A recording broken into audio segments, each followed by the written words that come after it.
5:30 de la tarde, bienvenidos una vez más a Semana Noticias, información que llega directamente a sus celulares y a sus dispositivos electrónicos, información veraz y oportuna.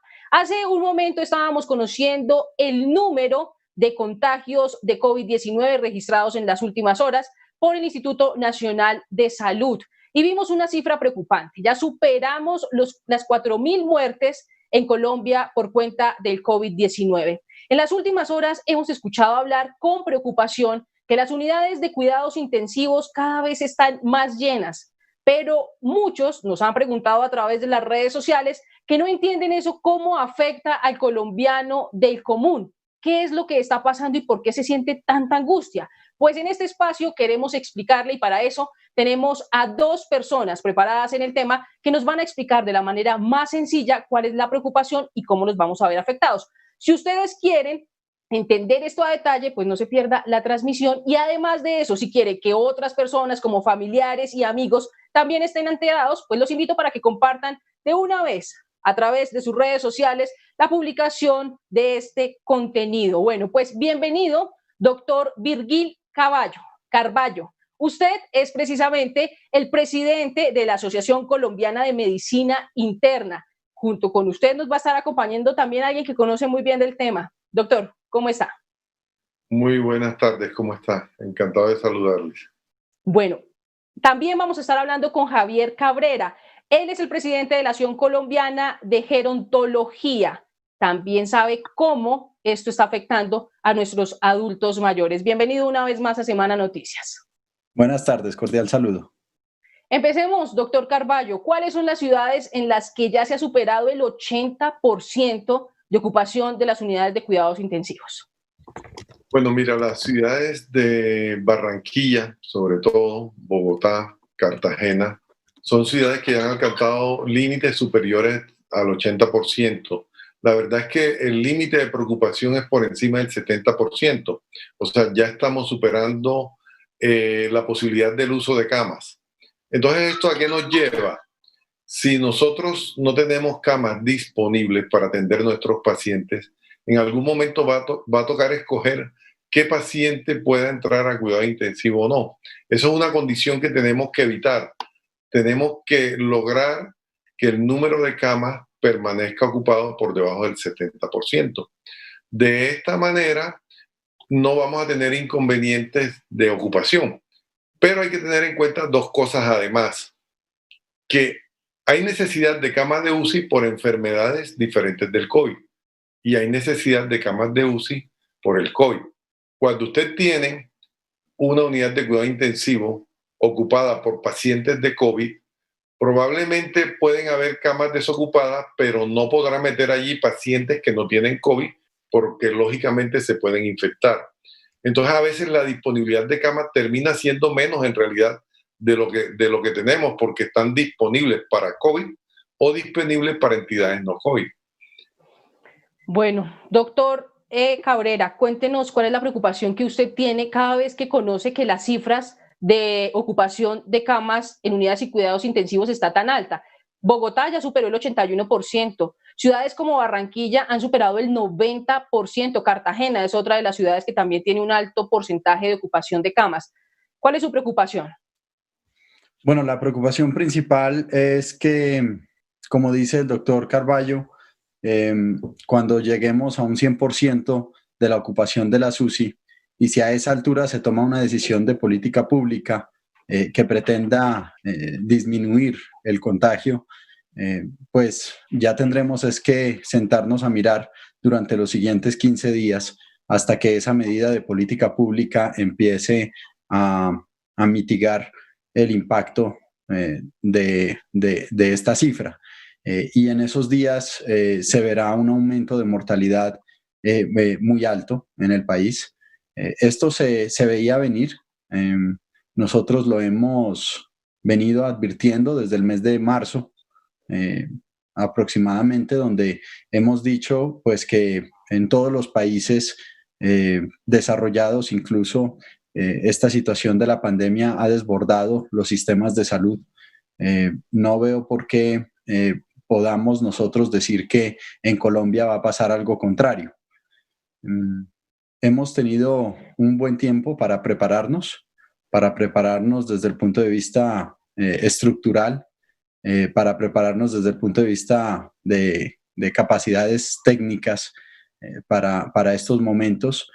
Sin embargo, la pandemia siempre irá un paso adelante de nosotros y sin tener una visión negativa, sino realista, podemos seguir advirtiendo que las personas mayores son el grupo poblacional que más impacto va a sufrir durante la pandemia.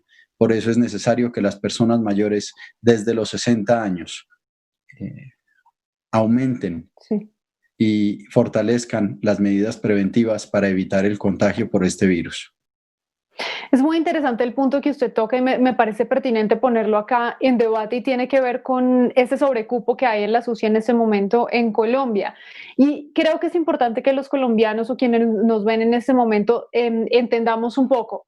Si lo que ocurre es que un poco la flexibilización de las medidas con respecto a la COVID-19 ha desatado de verdad un gran número de contagiados que hace que haya un alto nivel de ocupación, o lo que ocurre es que definitivamente en Colombia, por supuesto, el debate ha sido, ningún país estaba preparado para una pandemia porque de alguna manera no es tan predecible o lo que sea, pero no hay de verdad un sistema de salud pública fuerte, por lo menos acá en Colombia, para responder a una cantidad de enfermos que no sé de cuánto ascienda la cifra, de alguna manera no generar ese temor o esa falsa sensación de que son muchos los contagios o en realidad son pocas las camas que hay en este momento para la atención de pacientes. Bueno, te comento, el COVID vino a desnudar algo que venía sucediendo en nuestro sistema de salud. Definitivamente sí había déficit, pero la presencia de pacientes complicados por COVID empeora la situación. Definitivamente debemos tratar de evitar las infecciones. Todo esto es un continuo, arranca desde el paciente que se infecta y que posteriormente se complica y posteriormente termina en UCI. Entonces, más o menos la relación es 80% no complicado, 20% complicado, 5% en UCI. En la medida en que tengamos más infectados, va a haber más necesidades de UCI. Esa ha sido nuestra realidad. Y lógicamente, en la medida en que se vayan abriendo las diferentes entidades y se vaya aumentando las personas saliendo a la comunidad, aumentará la probabilidad.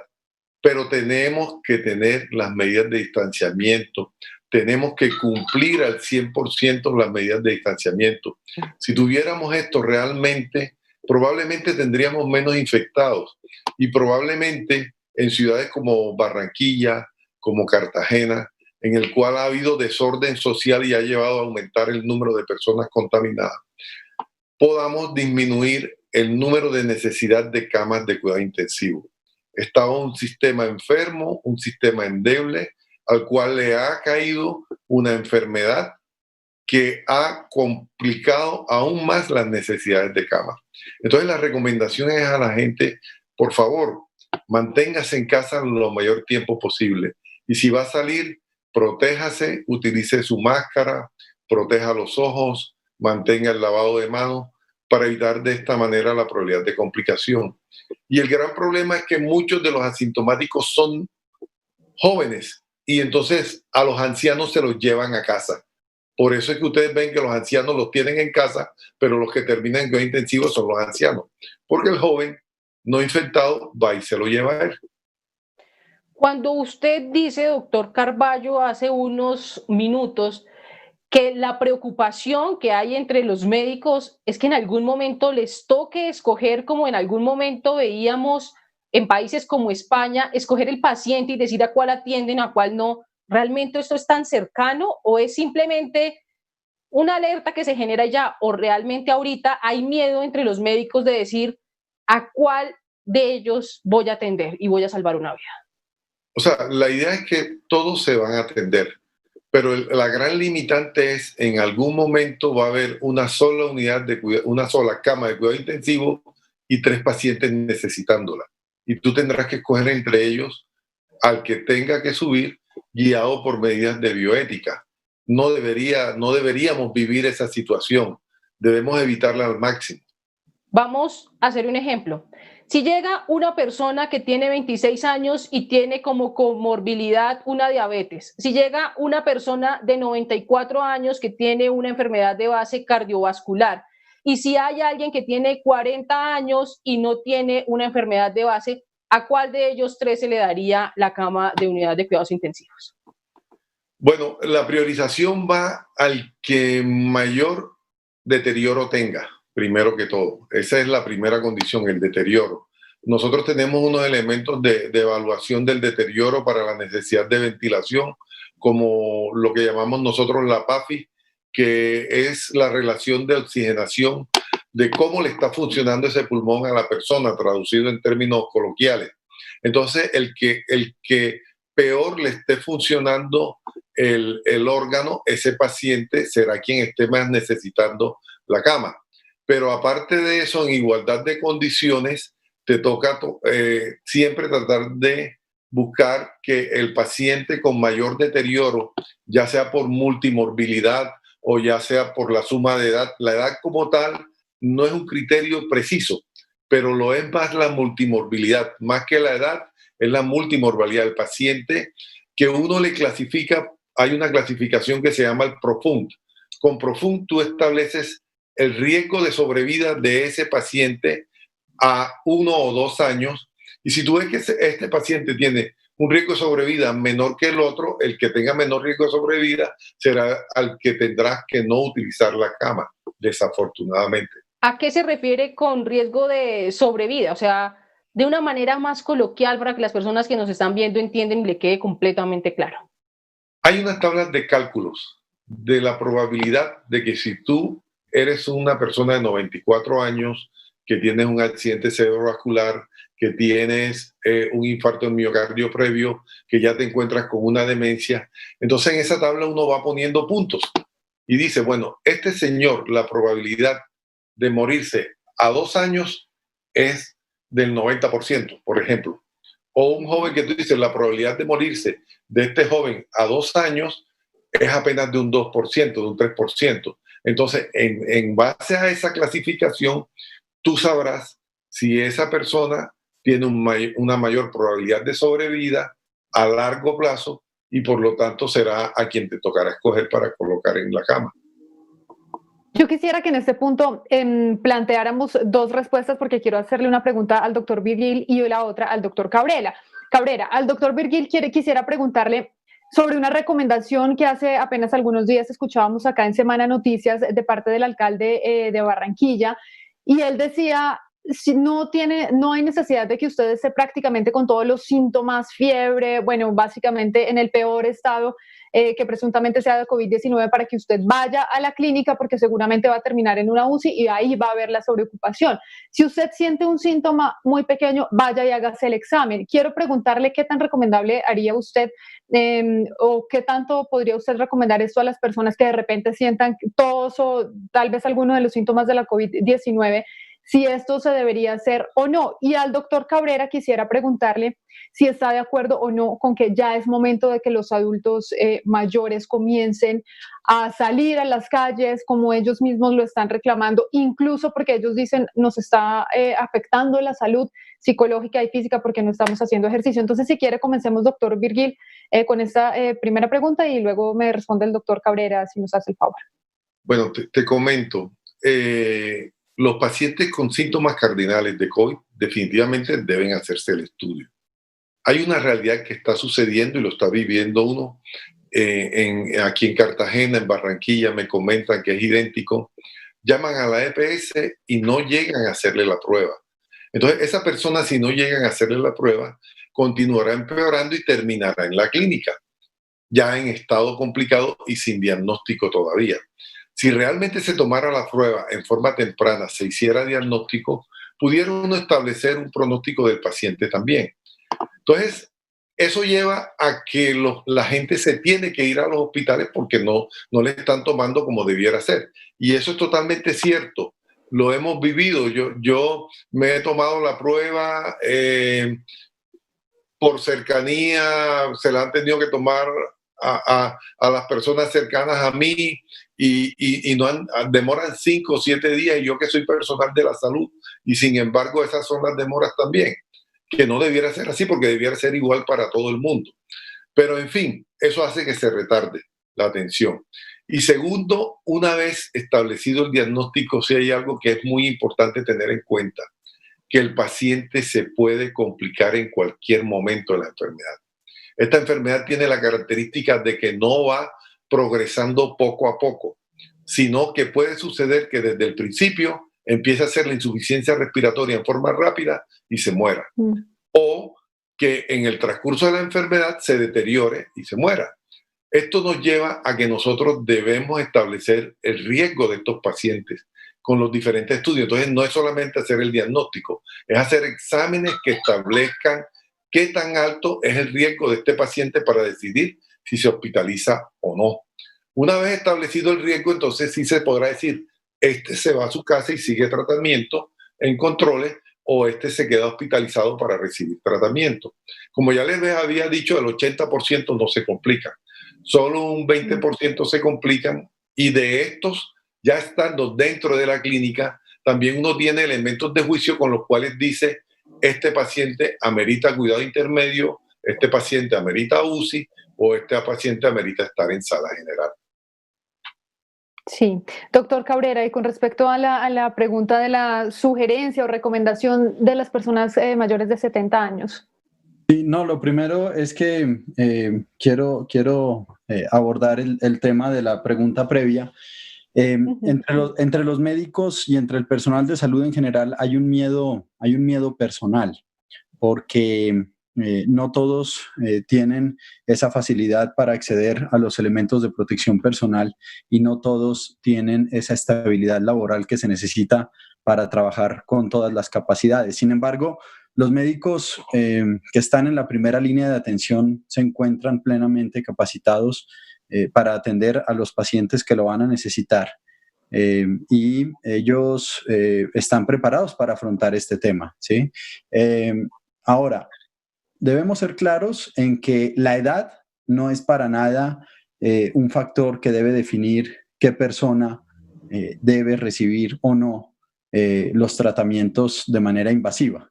Más que la edad y más que solamente la situación clínica de un paciente, se debe tener en cuenta sus antecedentes funcionales, sus antecedentes cognitivos y la situación social en la que viven. Cuando se tienen en cuenta estos 4 pilares, el clínico, el mental, el funcional y el social, pues estamos haciendo un abordaje integral correcto y adecuado en las personas, y sobre todo en las personas mayores. En las personas mayores existe un modelo de atención integral basado en la evidencia que se denomina la valoración geriátrica integral, y es la mejor manera de poder definir qué personas son las que se benefician de un traslado a una unidad de cuidado intensivo o no.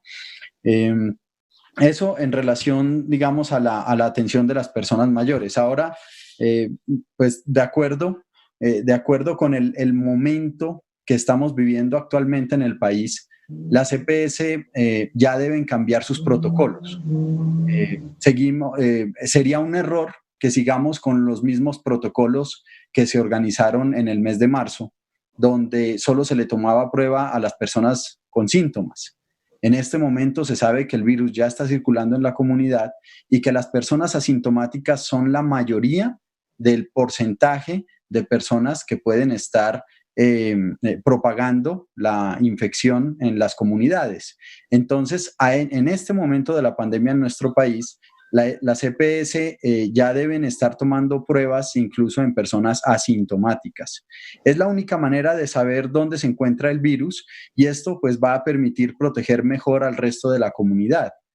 Ahora bien, en relación a las personas mayores, no solamente las EPS, sino también las instituciones prestadoras como los hospitales y clínicas, y también los laboratorios deben priorizar la realización de las pruebas en las personas mayores. ¿Por qué? Porque son sujetos de atención especial. Desde marzo, cuando lo dijo y lo viene recomendando la Organización Mundial de la Salud, y lo hemos venido recomendando nosotros como asociación gremial, las personas mayores deben tener una atención priorizada en el momento en que se solicitan las muestras, pero después de que se toma la muestra, también debe priorizarse la entrega de los resultados. Esto, en la actualidad, la entrega de los resultados por parte de los laboratorios públicos se está tardando entre 5 incluso hay casos donde pasan 20 días sin recibir los resultados. Y así es imposible tomar decisiones. Imposible tomar decisiones en las residencias de las personas mayores y sobre todo en los centros de protección. Entonces, a esta altura se debe estar priorizando la toma de muestras y la entrega de resultados para las personas mayores de 60 años, que son las personas de 60 a 79 años que más han fallecido en nuestro país en el transcurso de estos 4 meses de la pandemia. Doctor Cabrera, me llama la atención y quisiera que nos explicara, digamos, un poco para quienes de alguna manera no entendemos bien esto. Y usted dice, ya se deben estar tomando las primeras pruebas de las personas asintomáticas. ¿Esto se haría, digamos, de una manera aleatoria o sería con base en las personas que hayan tenido contagio con las personas que sí hayan dado positivo por la COVID-19? ¿Y cómo determinar, digamos, quién es una persona asintomática? Sí, hay personas que tienen mayor riesgo de poder estar contagiadas con la infección, ¿no? Son personas que sobre todo han estado expuestas a contactos estrechos con personas que ya tienen una prueba positiva para coronavirus. Estas personas deberían estarse haciendo pruebas a lo largo y ancho del país. Sin embargo, pues también hay personas que tienen unos riesgos, como las personas que usan los transportes públicos o también las personas que cuidan a personas mayores o que trabajan en centros de protección, o el personal de salud que está trabajando en los hospitales, son personas que incluso siendo asintomáticas pueden estar aumentando la propagación de la infección. Entonces, ya sabemos que al menos en el personal de salud que se encuentra en los hospitales y que es asintomático, las ARL deben estar asegurando o garantizando la toma de pruebas de tamizaje cada 15 días. Esto no se está cumpliendo en todos los casos y es lo de siempre, ¿no? Hay muchas cosas que se quedan en el papel, pero para lograr implementar estas medidas se debe recurrir a los derechos de petición o a las tutelas. Ahora bien, esto es mandatorio para los hospitales. Sin embargo, no se ha tenido en cuenta al personal de salud que atiende a las personas mayores en los centros de protección. Y esta cifra, digamos, no es nada mínima. Se sabe que el 70% de las personas mayores que fallecen lo hacen dentro de estas instituciones. Y es ahí entonces donde más debemos fortalecer las medidas preventivas y debemos estar realizando pruebas de tamizaje en personal de salud asintomático que esté atendiendo a las personas mayores. Doctor Cabrera, de una manera muy práctica y rápida, ¿qué le dice usted a aquellas personas que están sintiendo los síntomas, adultos mayores que están alrededor de sus familias, que cada vez se complica más la situación y que no han querido ir al médico por una razón, porque saben que si entran a una unidad de cuidados intensivos, los aíslan y hemos escuchado varios testimonios de personas, sobre todo adultos mayores, que dicen, yo prefiero quedarme en la casa y morir en la casa que ir a morir en un hospital alejado de la familia. ¿Usted qué recomendación le da a ellos de manera práctica y ágil? Bueno, lo primero es que eso va a ocurrir. En algún momento muchas personas mayores van a tomar esa decisión. Creo que se debe respetar esa decisión. Es una decisión que la van a tomar personas que estén en plena lucidez de sus facultades mentales y que va a llegar el momento donde esto empiece a ocurrir. Sabemos que por protocolo, las personas que entren a una clínica o a una unidad de cuidado intensivo con el diagnóstico de coronavirus o de la enfermedad por coronavirus son personas que entran bajo estrictos protocolos de bioseguridad y que no tendrán la oportunidad de despedirse de manera presencial de sus seres queridos. Y esto no es porque el hospital así lo desee o porque los médicos no dejen que esto ocurra, sino que esto pues se hace basados en un cumplimiento de los protocolos de bioseguridad que deben tener y deben cumplir los hospitales para evitar la propagación de la infección entre las personas que están en los hospitales y con el personal de salud. Ahora bien, digamos, la recomendación a las personas mayores que se estén complicando en su casa es que asistan a un centro hospitalario en el momento en que su salud, en que su estado de salud lo requiera. ¿Sí? Porque esto puede salvarle la vida. Exactamente. Estamos todavía en un momento donde pueden recibir una atención adecuada y una atención de manera invasiva, ¿sí? Y es un momento en el que todavía se puede asegurar esa atención de manera completa en todas las personas, independiente de la edad y independiente de otros criterios.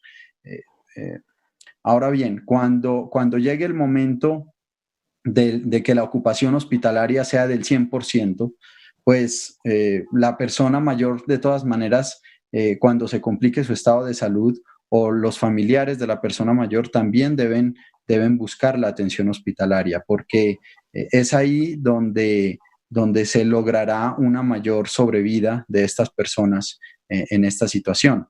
En casa, pues se disminuirán las probabilidades de sobrevida, ¿no? Entonces yo creo que sí hay que confiar en nuestro sistema de salud, hay que mirar cómo podemos asegurar esa atención a las personas mayores y garantizarla.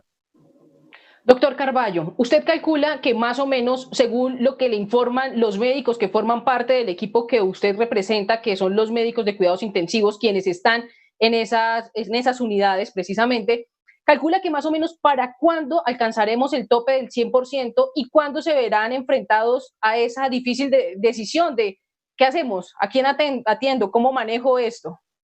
No, mira, lo que pasa es que en Colombia las situaciones son diferentes de cada ciudad. No va a ser igual para cada ciudad. Por ejemplo, Barranquilla, donde está alto el número de ocupación, y Bogotá.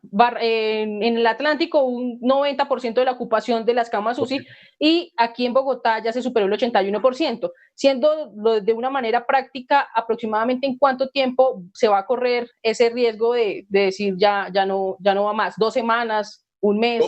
Todo depende de las medidas que se tomen, porque en la medida, ¿Cómo vamos?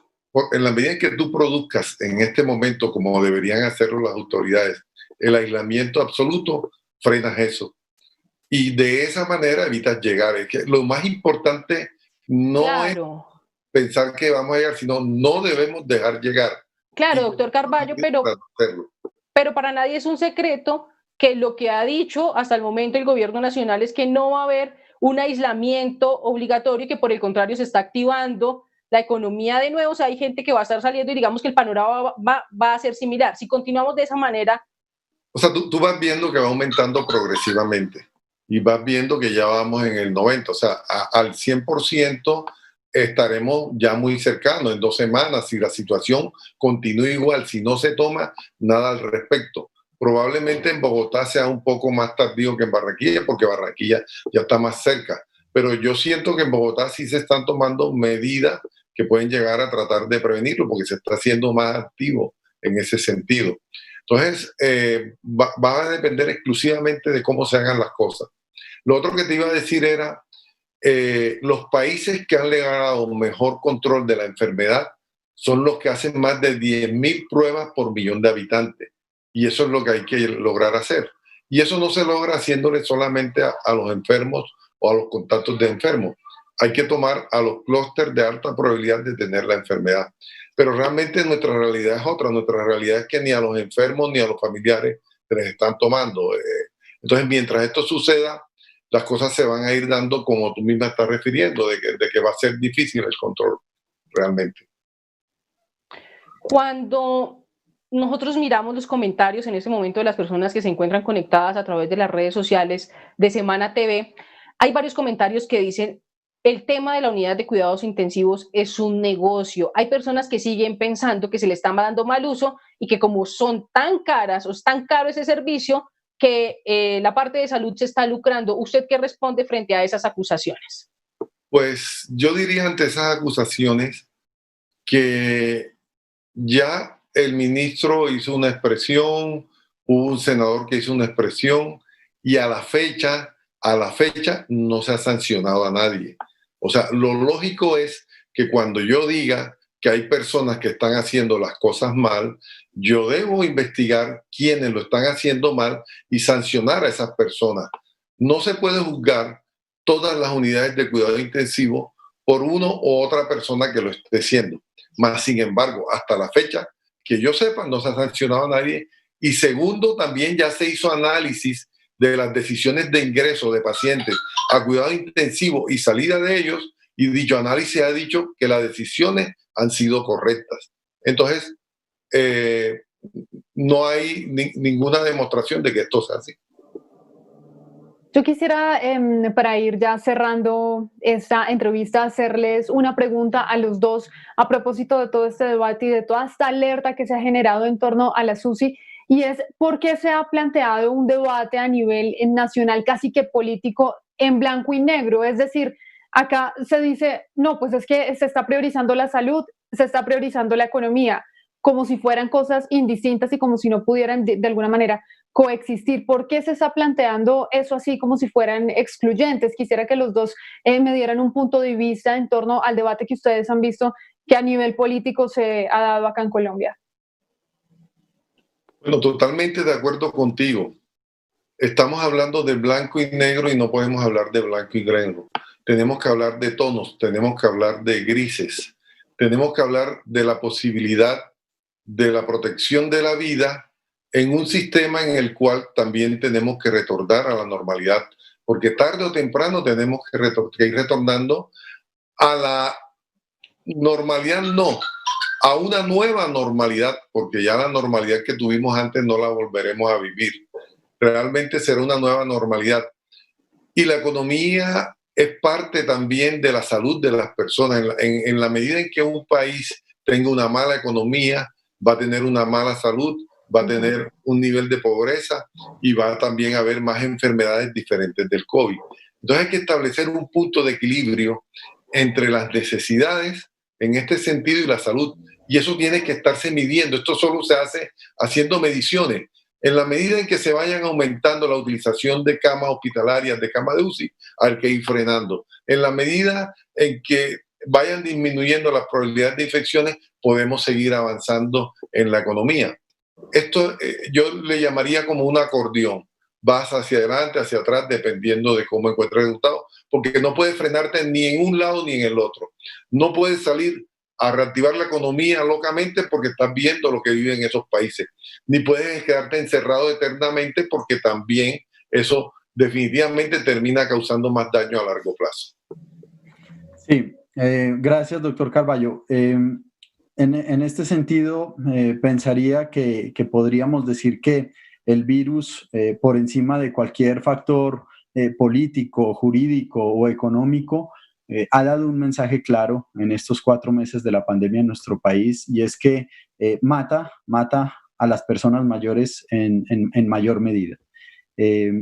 Desde marzo, la Organización Mundial de la Salud viene considerando que hay que buscar un equilibrio en la protección de la salud, la prevención de los trastornos sociales y económicos y el respeto de los derechos humanos.